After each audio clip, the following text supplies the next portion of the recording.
नाम भेजा है। कौन है ये जरा पता करके बताओ। लोग उसे बुलाते हैं थलपति। उसे टच मत करना, तुझे काट डालेगा।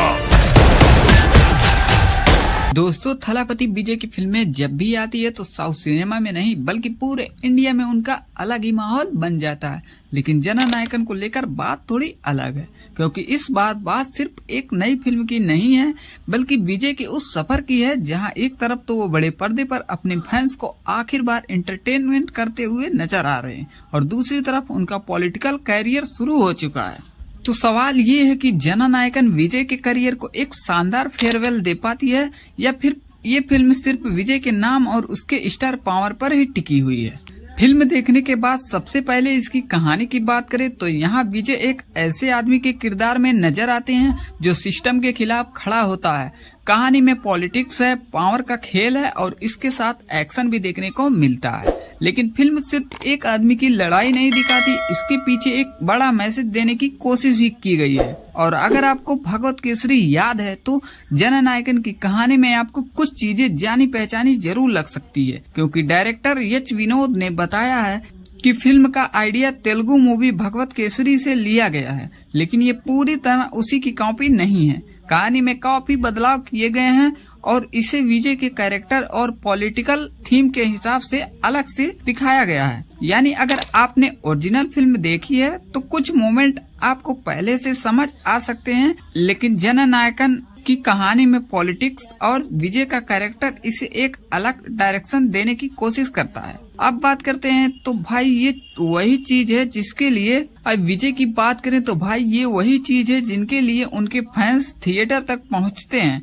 जो स्क्रीन पर आते हैं।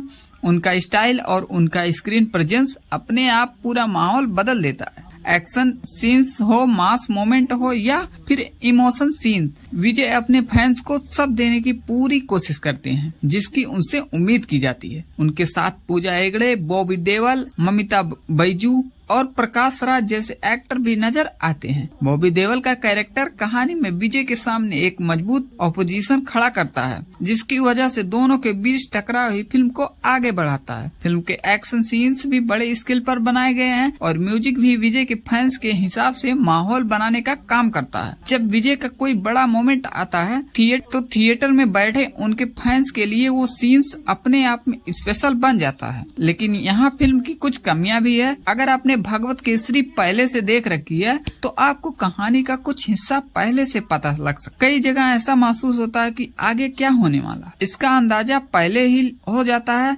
और यही चीज फिल्म का इम्पैक्ट थोड़ा कम कर देती है। लेकिन जननायकन को सिर्फ इसकी कहानी के दम पर नहीं जज किया जा सकता, क्योंकि इस फिल्म से जुड़ी सबसे बड़ी बात विजय का कैरियर। विजय अब फिल्मों से पॉलिटिक्स की तरफ आ चुके हैं और इसी वजह से जननायकन को उनके कैरियर की आखिरी फिल्म माना जा रहा है। यानी इसके बाद विजय फिल्मों में काम करेंगे या नहीं, ये अभी सबसे बड़ा सवाल है।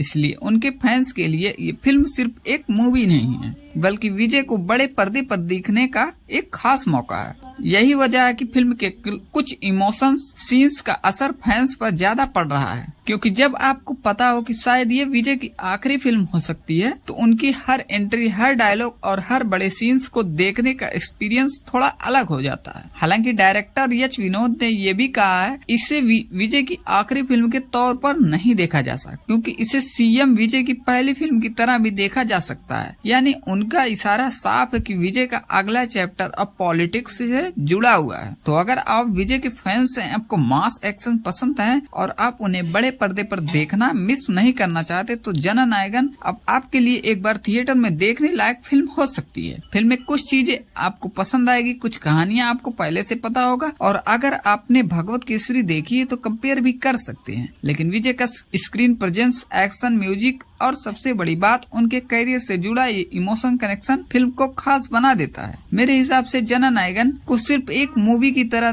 देखिए, इसे विजय के सिनेमा कैरियर से एक बड़े चैप्टर की तरह देखिए, क्योंकि हो सकता है जब आप कुछ साल बाद विजय के कैरियर को पीछे मुड़कर देखें तो जननायकन आपको उनकी फिल्मों से ज्यादा उनके एक नए सफर की शुरुआत के तौर पर याद आए। क्या आपने इस मूवी को देखा या अभी सोच रहे हो? कमेंट सेक्शन में जरूर बताओ।